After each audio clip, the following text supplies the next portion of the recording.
بسم الله الرحمن الرحيم.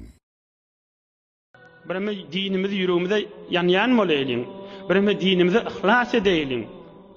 Bir bar güýjüň goýjak bolaylyň, öwrenjek bolaylyň, biljek bolaylyň, haramdan gaçjak bolaylyň. Şoňa birme ihlas edeýliň. Malyň mamy, malyň menen dine hytmet et. Diliň mamy, diliň menen hytmet et.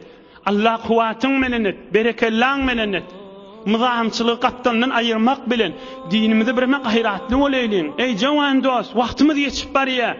Ey jawan dost, ey jawan dost. Haçan biz düşünmeli, haçan gayrat minmeli, haçan ihlas etmeli. Ey Türkmen, Müslüman, ey Muhammed Peygamber haqqynan yan dost. Näme dip bilmän şyk bolup geçirmeli din gurrüňini. Näme dip eşitmän şyk bolup geçirmeli. Geçip barýar ha ömür. Fursat şumalha. Olu qoraq ýaşuly denanalyň biri geldi. Tawba etjek beýle şeýle. Qazalaň okuýan, qaza okuýsan başyma aýlanýar diýär. Qaza okuýsan başyma aýlanýar. O bir oturup okuy. Yaramayan qyşyrda okuy. Saňa maňa derstirda. Adam ululandan soňra baýa başaýlanar, ýetitirer elinin jowan wagtyndaky haýsy bir güýç geljek.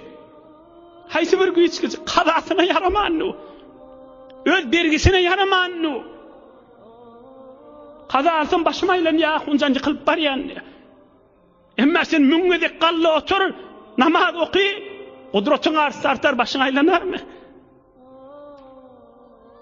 İmanly dost. Asen gurrun aýdyp bermeler şiýje. Muhammed Resulullah gözümüzün nuri, jahannamyz malymyz fedasy bolsun Resulullah can aleyhissalatu vesselam. Näme diýipdir? Men hemme bi hasenetin felem ya'melha katabaha Allahu Teala indehu haseneten kamile kaza fi sahih Bukhari. Bir musulman adam yüreğine salsa bir soğaviş edeyin deyip Muhammed Peygamberin aydan kefş aleyhissalatu vesselam. Bir musulman adam ey men palan soğaviş edeyin deyip gayratına, yüreğine, yadına salsa yöne ihlas bilen etjekden yüreğine şoň gyzgynlygy düşüpdir ha.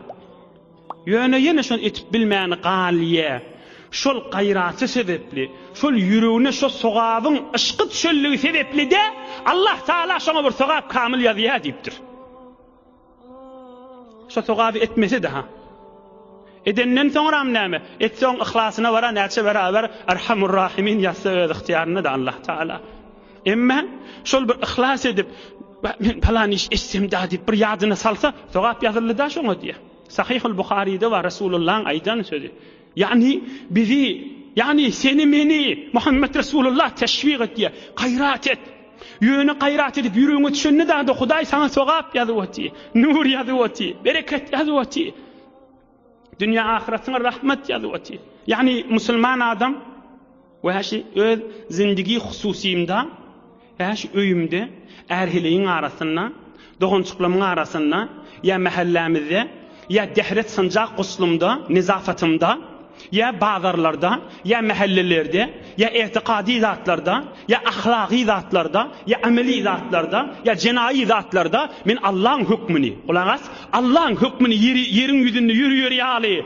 Allah'ın hükmü yerin yüzünde yürüyor ýaly men gayrat edeyin diýdi, hiç tat etmehe de sogap ýazyldy. Allah'ın aydan yerin yüzünde yürüýsün diýip bir ihlas etdi. Hiç tat etmehe de şoňa sogap ýazyldy. Geçirme. Aýraýlyň şu gulakdaky galpdaky pamyklary. Ýugurlaýlyň şu din iman görrüňine. برای مشاهده ویدیوهای بیشتر به کانال یوتیوب سخنرانی‌های علماء ترکمن سر بزنید، مشترک بشید و منتشر کنید، اجر ببرید.